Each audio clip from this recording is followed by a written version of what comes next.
Hey, hey, hey. Want me to carry a hey, hey, hey? Oh, see, man, you got to take it over. We're back. We're black. I'm sick. And it's Brown Ambition. Yes, I'm sick again. I'm praying it's not COVID. I don't think it's COVID. I've taken 2 COVID tests. They say it's not COVID. I think maybe. I don't even know. I don't even know like what I said, illness. There's other ways to be sick, and you'd get just as much sympathy. I think it's just, it might be a flu. Around this season, sometimes I get like a little, like the flu or whatever. I mean, there's green stuff coming up, so I'm assuming, I never had green stuff with COVID. I'm sorry, guys. So, I know, after this, literally, I'm calling my mom, like, what should I do? It's like, go to sleep. I know. That's really what I've been doing, like tea and sleep. But if you guys have been watching my Instagram stories, I took the team, my business partner and I took our teams to New Orleans for our annual team retreat, which we have not done in 2 years because of COVID. But it was so amazing, I have to say. New Orleans is such a magical place for Black and brown people. I mean, you know, and it was so crazy, man, because I was like, we were by the waterfront. And I was sharing everybody. I said, you see those steps right there? Those are the steps where Mandy and I planned out Brown Ambition. Isn't that crazy? I was like, I remember. Oh, that makes us sound really old. I know. I was just like, my sister was like, really? I want them to cordon off that step, that stoop. Yes. Was it there? I feel like there were train tracks. It was somewhere random. Well, we were walking we were walking up and down like that, kind of like the waterfront.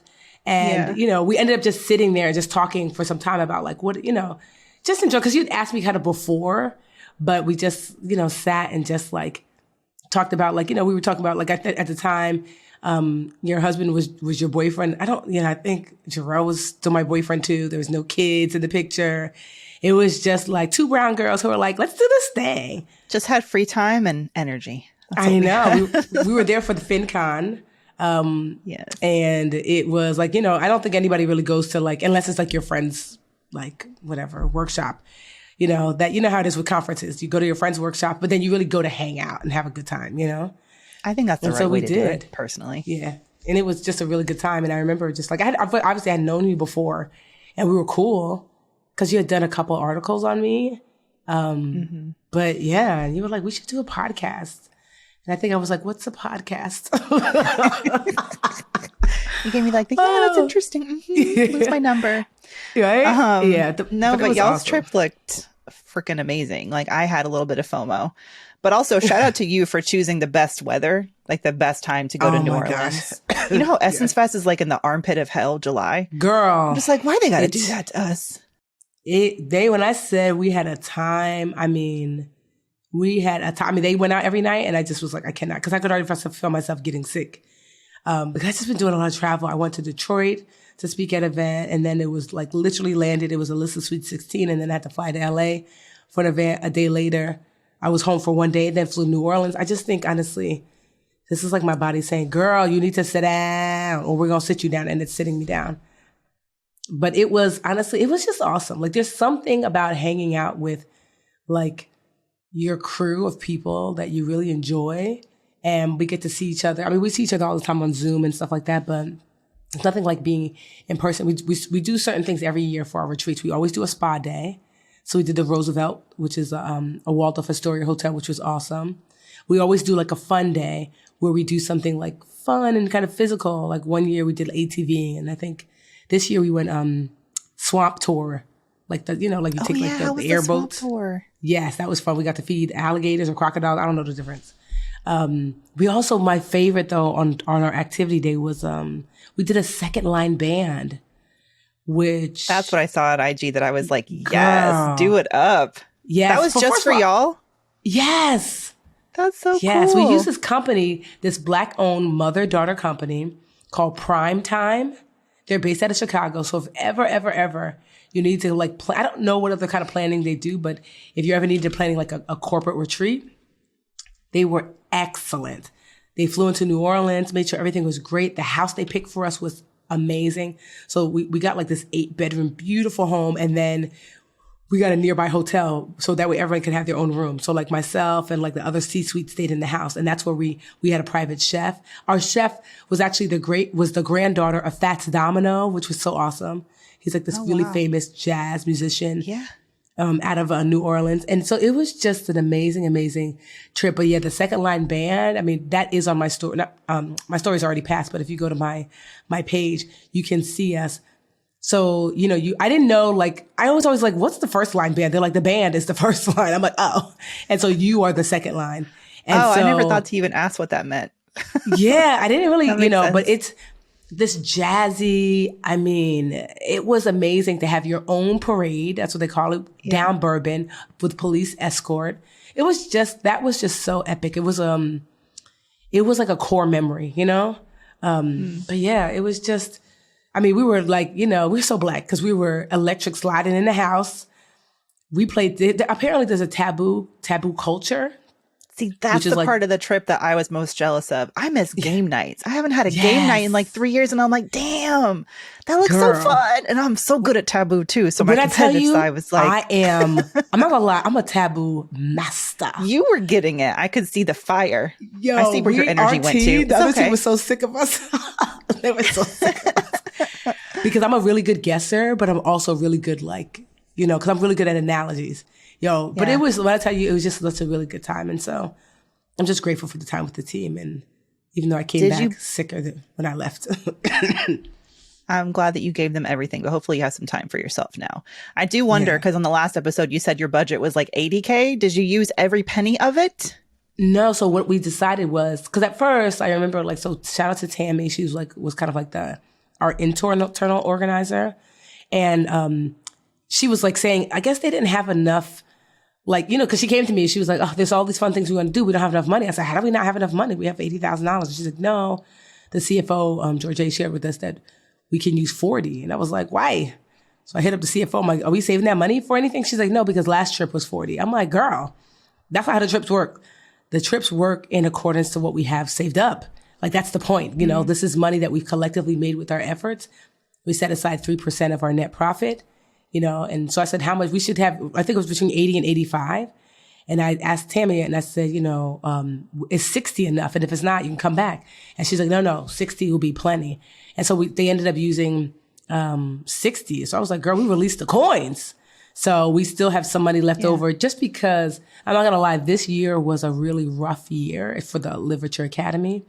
And so I didn't want to use the full 80 because I wanted for next year that we had some money set aside to still be able to go on a trip. You know what I mean? It might not be as lavish, but I didn't want to totally drain our trip account. So yeah, there's about $20,000 to $25,000 left over for next year, plus whatever we make, So yeah, not the full 80. Do you mean like rough in terms of I know at the beginning of the year it was really tough because you had the layoffs and everything. Mm-hmm. Do you mean like just in terms of like morale from all of that? And I don't know, it seems like this will be a good way to... No, meaning financially rough. Oh, okay. So a lot of my friends also have online schools, and I've just been getting that same feedback across the board. Because one, ads don't do what they used to do. So many of us were like ad dependent, which we're trying to switch away from that. But so many of us were ad dependent. And so as a result of being ad dependent, as soon as they change the rule, an ad that might bring in, tens of thousands of dollars in a month, all of a sudden brings in nothing. So you're like, so what do I do now? And so that was one. By they, you mean like Meta, like Facebook? Yes. Mm-hmm. Instagram. The vast majority of us, when they're running ads, you're running ads on Facebook and Instagram. And so it's just, the rules are always changing. So just when you get acclimated or you get one thing good going, and the way ads work, it's a moving train. So let's just say they say these are the new rules. And you're like, okay. It takes a while for the train to get back moving. Trains don't go from 0 to 60 in 60 seconds. It takes a while. And so it's just expensive. Every time you have to pivot, then you have to spend all this money to get the train moving, only for them to be like, we changed our mind again. So that's one. That we were highly ad dependent, but by the end of this year, that will be different for next year, because we've been making this shift, like to really lean into working and getting contracts instead of leaning on ads. So that's one thing that it'll be different next year. And also too, I'm not the CEO over there anymore. And there's a learning curve for the new CEO. And she just was thrown into this messy pot. And so I told her, because she's like, Tam is very, very hardworking and competitive. And she's like, oh no, I'm going to blow it out the water. I said, you won't. Instead, your job is just to keep us afloat because you're still learning. I have no expectation that you're going to do better than me, because how could you? Because this would be a challenge for me, who's been a CEO for 15 years, let alone you just started. And so she realized it's really hard, because there's so many things that had to be realigned, that were misaligned. And I'm like, girl, and she's only done a great job of being kind of like, our months are basically net. We're making enough to cover all the bills, to pay all the payroll, blah, blah, blah. But there's not excess. Like, typically I take an excess as a draw. And so I haven't seen a draw, like a decent one in a very long time, but that's okay. My own thing is always, are we net? Meaning, like, do we make enough to cover everything and pay our bills and things? And we have been able to do that. So I told her that was her goal, and she met that goal. And also too, there's just a shift in the economy. Rightfully so, people are looking at their bills and determining what is essential. And I tell people all the time, don't give me your last. Like, I've seen people say, take out a credit card, but I don't believe in all that. Don't give me your last. I have a lot of free resources and tools. As a matter of fact, I'm bringing back the literature challenges. I'm excited to launch if you're like an old school dream catcher, we did a challenge every January. And so we'll be doing a literature challenge, the savings edition in January, totally free. It's a 3-week free, amazing course that walks you literally day by day. I give you something small to do to work toward increasing your savings. I'm excited for that. Yeah, so I'm excited because that was like the power of the Budgetnista. Remember when and I missed that. And so, honestly, the Academy's going to be fine. We have been through way worse. Please, this is nothing. I remember one time we was down to our last 10,000 and bills were 30. And so, but because this is just the reality of business, that as things shift externally and internally, you have to pivot and shift. And this is not even the worst that we've ever been. On a scale of 1 to 10 of, oh my gosh, we're in trouble, 10 being big trouble, 1 being we're good. We're probably at a 5, maybe even a 4 or 5, meaning like, I'm not worried about it, because we have all these things in place that, we're just activating them now. So I'm just like, but it's, you have a plan. Yeah, we have, exactly. For me, as long as we have a plan, but that's just the way of business. And so as a result of that, there's a lot of shifting, but an opposite, the Budgetista has flourished like a damn butterfly. It has like doubled its revenue, and our profit margins are stupid. Like, honestly, too high, to the point where I was like, I feel like we're not supposed to have 80% profit margins, and technically you really shouldn't, because that just means that's how much you're paying in taxes. So it's like, do you need to hire more help? Are there other things you could purchase with the business, Budgetista bus. Budgetista private plane. I know, but that's what people do, because if not, literally, it's like, I much rather pay someone like on the team that money than to give it away as taxes. Does Logan need extra support? You know what I mean? And are there raises maybe I can give or something?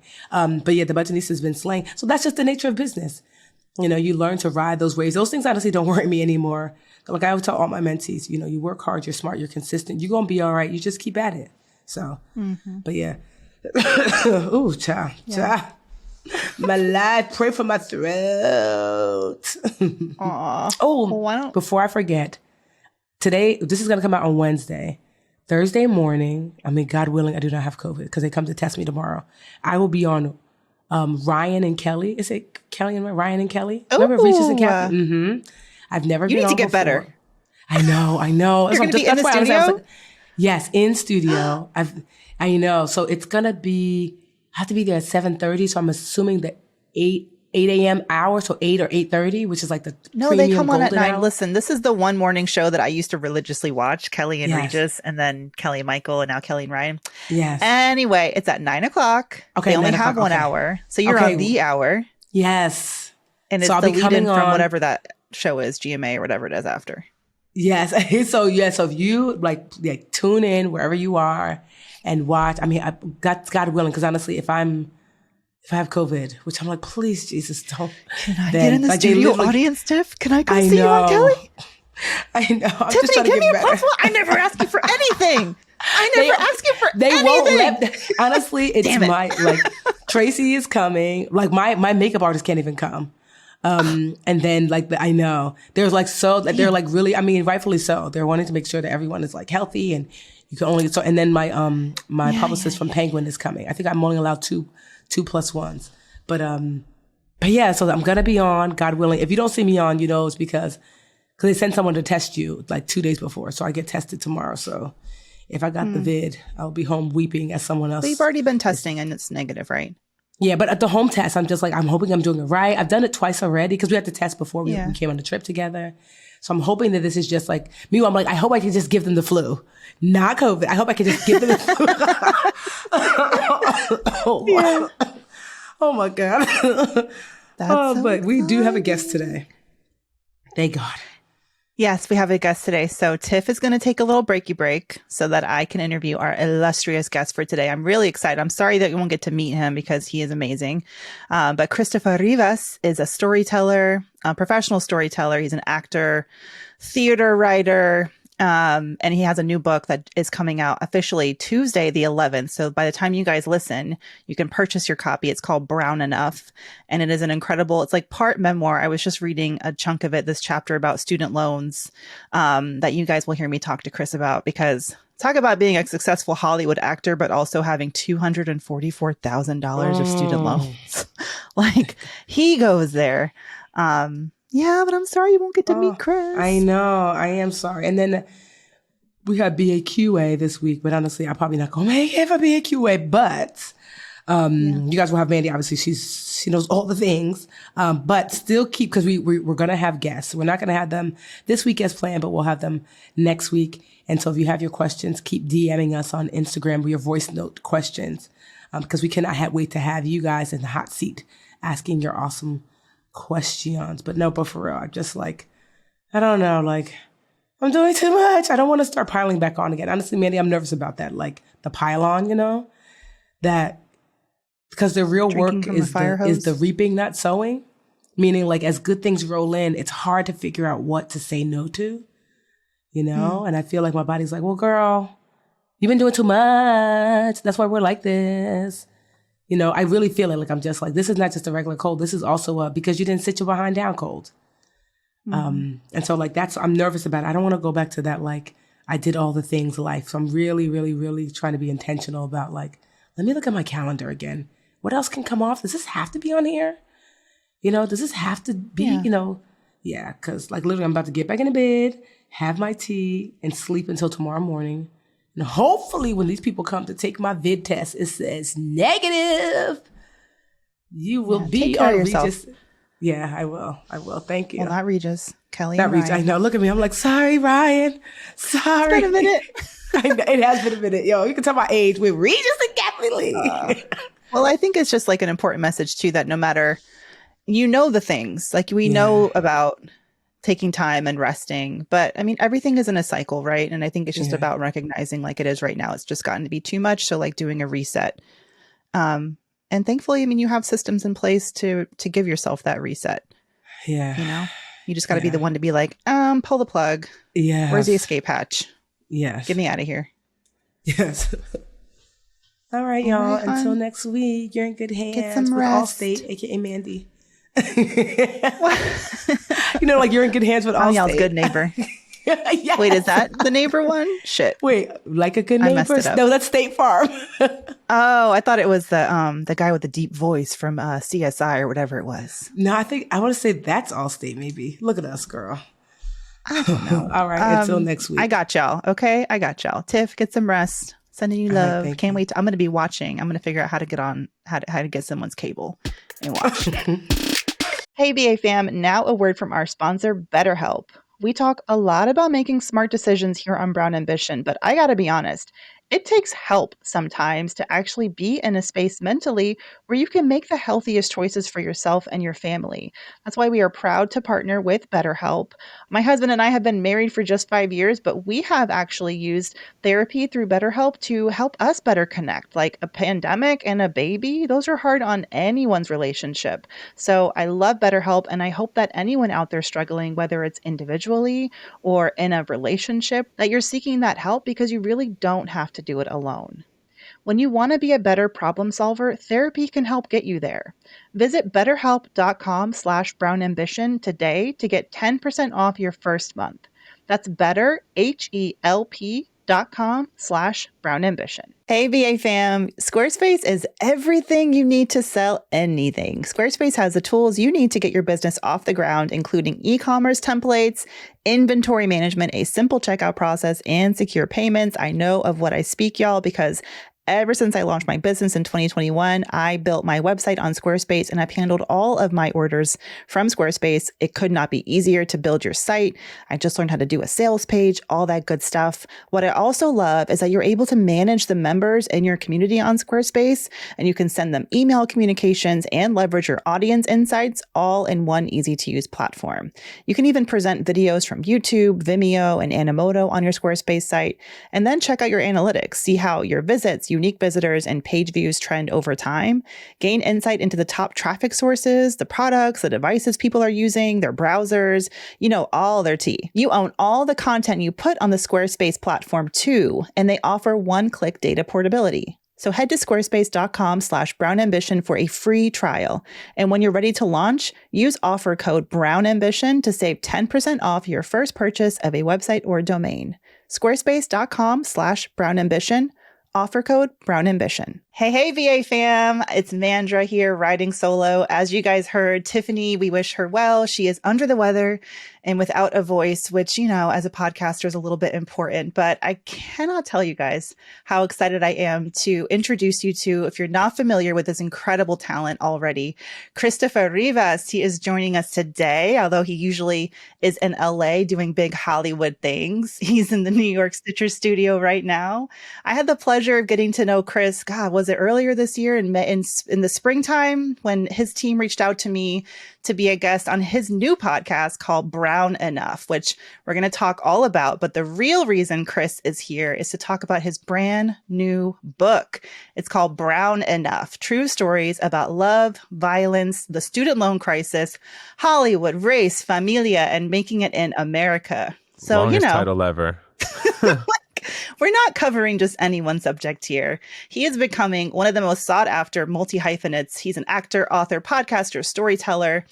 Like I said, his new book, Brown Enough, by the time y'all listen to this episode, BA fam, get on over to Amazon.com or Barnes & Noble or your independent bookstore of choice and purchase his book. We are putting a link in the show notes. You can grab that. It's part memoir, part social commentary. Honestly, it's like a roller coaster while Chris talks about finding his true self while simultaneously having a racial awakening amidst the struggle to be the perfect Latinx, woke, and brown person as possible to make it in today's America. So we're so excited to have you here, Chris. Welcome. Bienvenida. Thank you. I'm happy to be here. I'm happy to chat with you again. Oh, I almost forgot to mention, you're like really famous and stuff. You were on this Fox TV series called Call Me Kat, opposite everyone's favorite actress, Blossom. Oh my God, Mayim Bialik. Did I say that right? You Leslie did. Jordan, Kyla Pratt, Cheyenne Jackson. So we know you are a big Hollywood time actor, Chris, but I don't think it's possible to hear you speak about your career and not really just get the sense that you're not in it for this Hollywood fame. You're really in it to be like a storyteller and to get your authentic stories across, which I was fortunate enough to get to see when you had your launch party for your first podcast, Ruby Rosa, which came out. Congratulations on that too. You're a busy guy.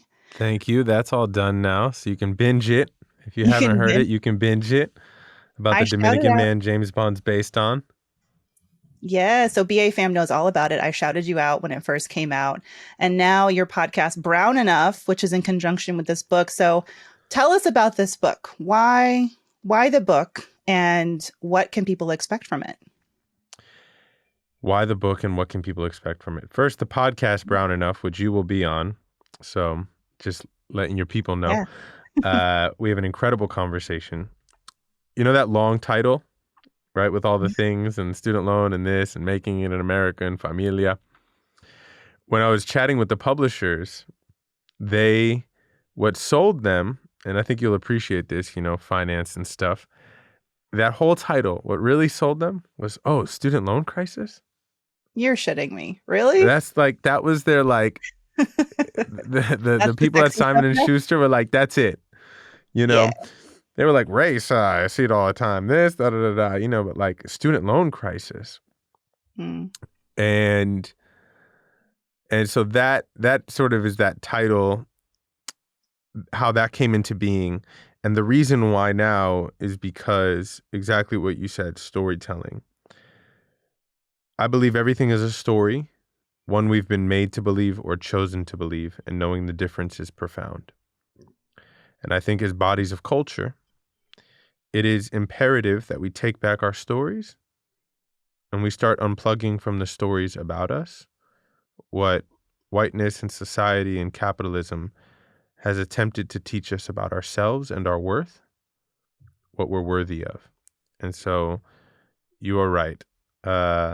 The Hollywood shine is not as nice to me as the ability to tell new stories and provide armor for young brown and black kids who also want to tell stories.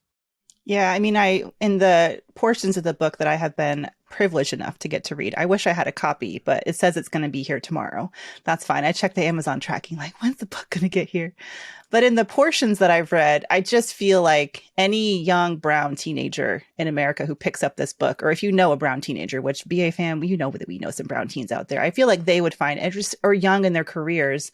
It's really for everyone, but I just feel like you really see that person. I don't know if you were envisioning a certain reader when you were writing this, but it feels like a nice, warm, big bear hug to any brown kid out there who's not feeling like they belong. That was how I felt. And I sort of put myself in my young teen years when I was just, had no idea where I belonged, trapped in between, two different sort of identities, and socioeconomically and racially and even geographically feeling torn. And I just felt really seen by a lot of the book. Well, thank you. I mean, the goal of my work in general is to create spaces of belonging and to allow people to feel seen. And so I'm glad you felt that way. It's funny, when I was writing it, I don't actually think the irony, it's like the dedication reads, this book is dedicated to all the little brown kids who need to see themselves grander and more vibrant, but don't. I see you, I hear you, we hear. But I think when I was writing it, I don't actually know that I was writing it for like high schoolers or teens. And yet every day since we've been leading up to this book coming out, I'm like, this needs to be high school required reading. This is what I needed when I was young. Like, that is the audience I want to have it. And so we made this incredible study and discussion guide that schools are getting. And so if anyone listening is interested in that, you can just email the publisher, Row House, and they will send you this beautiful study guide we made. I mean, how different would my high school experience have been if there was even one author of color on the list, and not let alone a book that really embraces that identity. So tell folks, backing all the way back up to a little bit of your origin story. Talk to our audience about when you say brown, what do you mean by that? Where are you from? And how did you what was your journey like coming into your own as a brown man in America? Yeah, so my father's Dominican. My mom is Colombian. I grew up in Queens, New York. Queens is one of the most diverse places in the world. I spent a lot of time in Jackson Heights. That is actually known as the cultural melting pot of the world. Everyone and their mother and everything is there. And so I think without knowing it, that was extremely influential on me. I saw brownness everywhere. And I struggled to think that I watched the boys on TV and I knew I wasn't white and so-called pretty like them. I didn't see myself.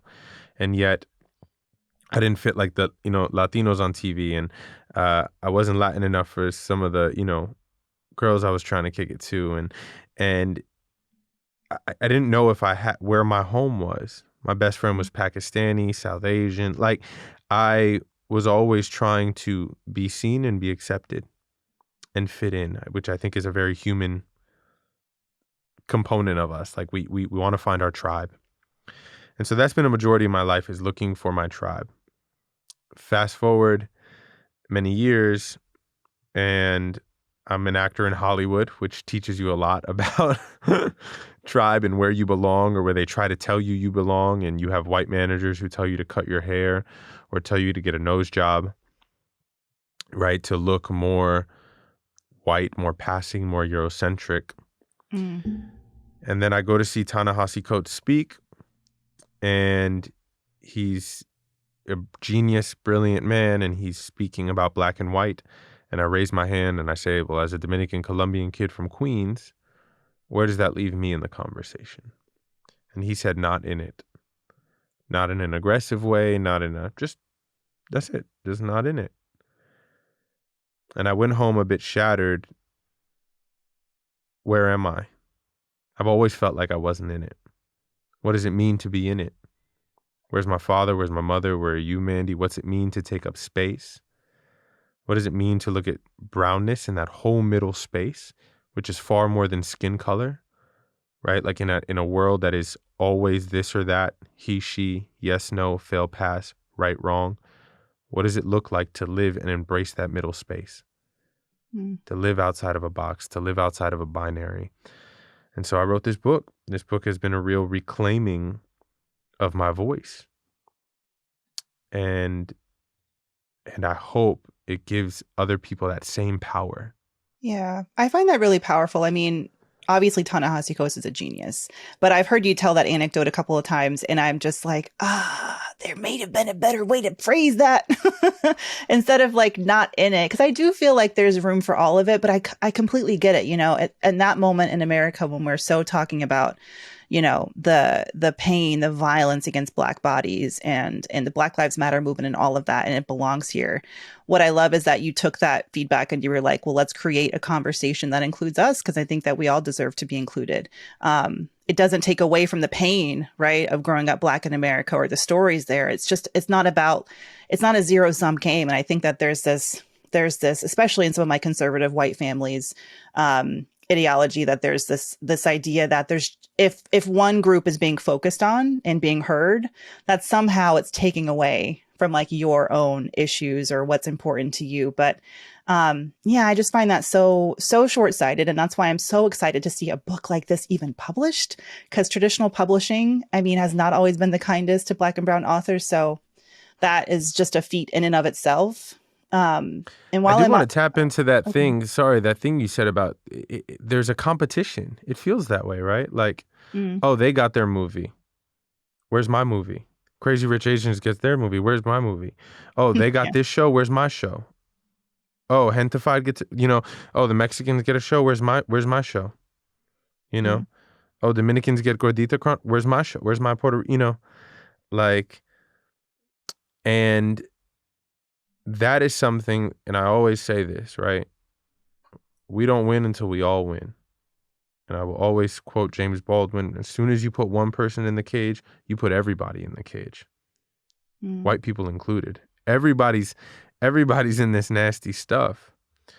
And we're all suffering the same myths and lies that come with whiteness and capitalism and all of that and systemic racism. Everyone's in it. And I really hope this book and my work challenges that, like, we can all win. We can all celebrate each other. Just because they got up doesn't mean it takes away from you. Mm-hmm. Yeah, thanks for saying that. So can we talk about well, one thing, I love the title of the book, Brown Enough. Obviously, we're a show called Brown Ambition. And the reason we chose that title was really to highlight the ability of our people, Black and brown people, to excel, to be ambitious, to be successful in spite of all the challenges. And we're going to kind of shift the conversations. I want to talk about the super sexy part of your book where you talk about student loans. But the reality is that in this America, which you have a whole chapter in your book I encourage y'all to read called American. But in this America, in order to succeed, right, and to excel, it comes at such a high cost if we choose the traditional routes. Because, I mean, the traditional avenues for success, meaning higher education, are like indescribably like shackling a whole couple of generations now of Black and brown people with enormous student loan debt. And so it's like excel and succeed on whose terms, right? So can you talk a little bit about your student loan story and why that became such a central part of your memoir, of your book? I think bodies of cultures, access or lack of access to financial education from very early on, debt, loans, credit, compounded interest. You know, like my parents didn't know this stuff to teach me because they were figuring it out. Because they were caught up in this American dream, right? Which says go out and get this by any cost, get the credit card, do this, get the house, get the mortgage, and right. What you show other people is what you are.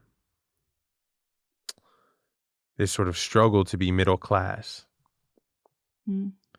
And that American dream also sells you get the best education possible.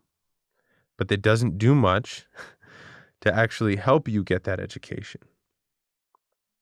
And then when you leave with all this debt, it is as if you were the idiot. You made the mistake. But you told me, you said, oh, go to the, I went to one of the best acting programs in the world. Go. Don't worry, go. That's one of the first people in your family to go to college. Go, do it. And so I go and I have all this debt, 6 figures of debt. Can we share the number? It's in your book. You can. It's in my book. It's the first line of my book. It says, I said, holy. I have $244,000 in student loan debt. And no one knows this, except everyone knows this now. Not even my parents know. They too now know. Oh my God. And somehow, and all of that is compounded interest, right? Like I owe more interest than the initial loans. Yeah.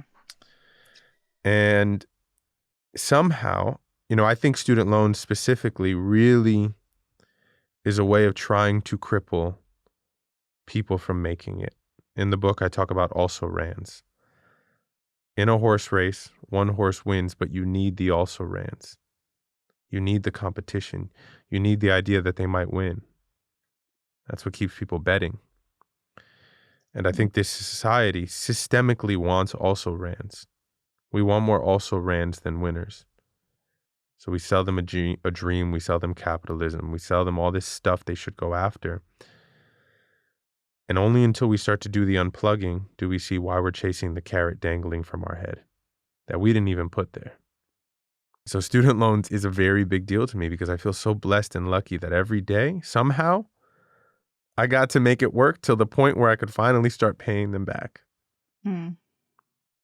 I got to scheme and Machiavelli my way to the point where it didn't cripple me and break me. And it almost did. I lived in my car for a year, I did all this stuff. I did anything I could to still be able to be an artist, sort of praying that one day I would get to this point. And there is a bit of luck, right?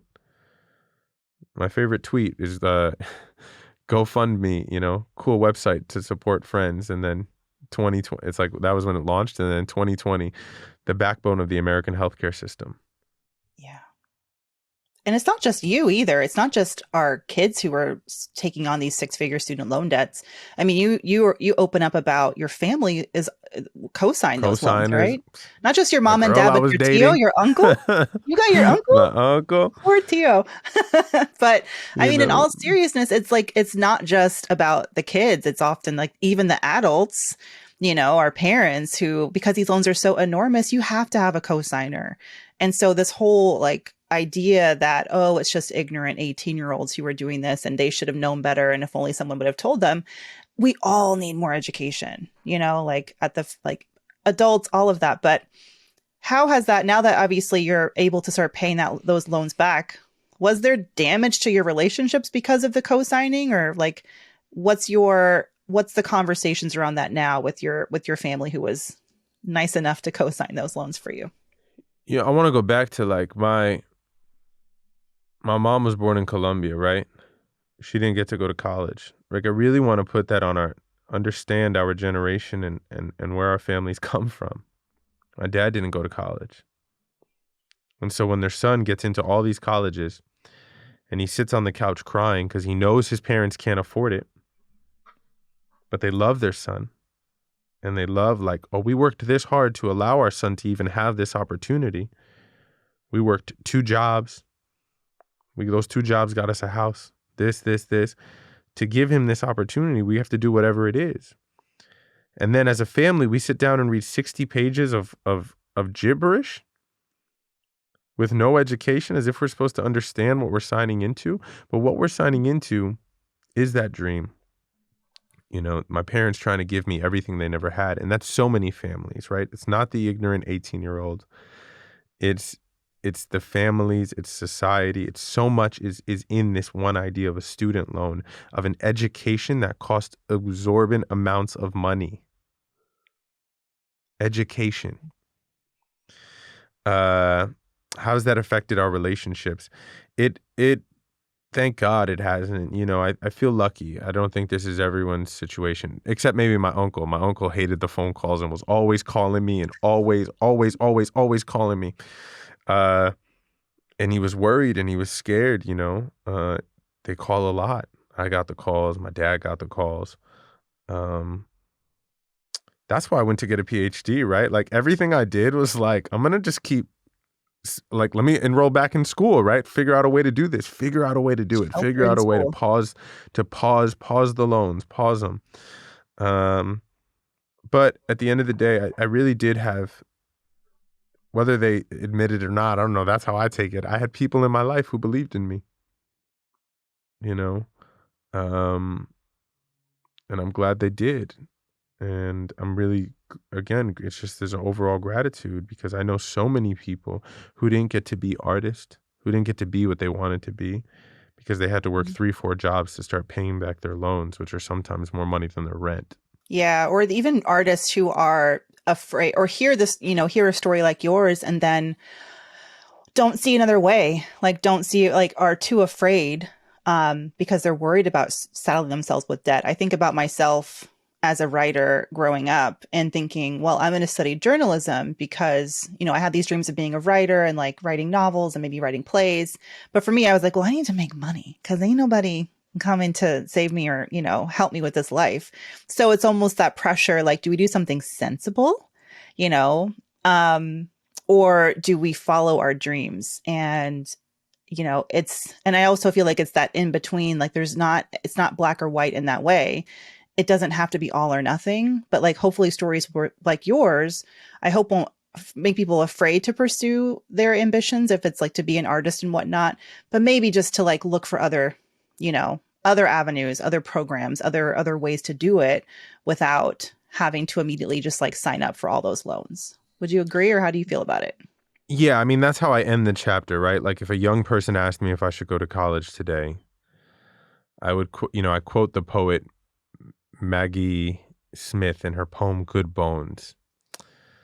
Any realtor taking you through a real shithole will chirp on about the good bones. This place has good bones, she says. This place could be something one day. And I reference that poem because I think it's important to know when you're walking into a shithole. And to know about the good bones. And I just want all children, and this is why I think the education of finance and opportunity and options is so important very young, to say, you know, there's community college and they're actually quite good. Mm-hmm. Do you know there are trade schools? Yeah. Do you know there are trade schools? Do you know that you don't actually have, like, I'm not anti-education. I'm anti the cost of education. And I want to be really clear about that. Going to college was one of the greatest times of my life. I mean, I think it really made me who I am today, especially that school. I value the education in the community, and I want everyone to have that opportunity, but I also want them to challenge and be aware that asking a young person to take out loans that size is criminal. And I really want them to be aware of that. And I didn't understand it. I did not have that education. I did not have that language. And so I'm not anti-education. I'm anti the exorbitant cost of education. This is why we need this book to like be required reading for high school students. This is like the prime opportunity. Get them before they make the same, decisions. I love that. Okay, so sort of just to tie the conversation up, talk a little bit about. I mean, I know people are probably curious, and we've had questions from listeners who are in the arts. So, what's your advice to young, or maybe not even young, because I don't want to be ageist, but anyone out there who's dreaming of pursuing a career? And let's talk about theater, maybe, or film, whatever you consider to be your primary focus, right? Because you do a little bit of everything. What advice do you have to people who are wanting to get a career in the arts and make it successful? I think being an artist is one of the most important positions in society and in the world. This is why when a dictator comes in, the first thing they get rid of are the lawyers and the like artist. Mm. Artists have an ability to speak on what is, to call out the good bones and the shit all at once. And so anyone who's young or old or middle or something who's thinking about being an artist, one, I'd say you already are. And you're an artist regardless of the sort of success or so-called blah, blah, blah, blah you achieve. You are an artist and you need to be an artist. Now, whether the conversation is, do I have to go to school in order to be this painter, in order to study fine arts or to study theater or to study writing? I would just invite you to consider, what are the other programs out there? Is it better? Is this a field where you can just go in and start doing the work? I will say this, like I worked a lot in New York when I was a kid, and then I stopped acting. And I moved to Miami, and I was like a personal trainer on South Beach, and I knew I wanted to act again. It really hit me, but I knew I wanted to go to school. I knew I really, really, really wanted to study it because I loved it, and I lacked an intimate knowledge of its history and where it came from. I thought about let me just move to LA. Let me save this money and let me move to LA and just try and figure it out. But I wanted to study it. And so be the artist. We need you. We need you. Be the artist you are. We need you. And if you want to go to school, really just test the waters, test your options, consider it. And if you think you're like, this is it, I want to do this. I want to do this for $40,000 to $60,000 a year. Great. Take that journey. But you're going in consciously, and that's what's really important. Yeah. And even getting a mentor, like someone who's been there a little bit, like find you a Chris Rivas out there. I mean, like that could be crucial. Like having someone who can sort of share their experience before, you make that huge investment. Okay, Chris, do you think you're brown enough? Is that the open end? Is there a question at the end of this for the book? Is there I am enough. So at some point, I think we move beyond brown. Right? Like brown is this invitation to think about the middle space in all of your life. What it means to use your voice, what it means to take up space, what it means to cast a spell of self-worth, and really which then evolves to I am enough, just as I am.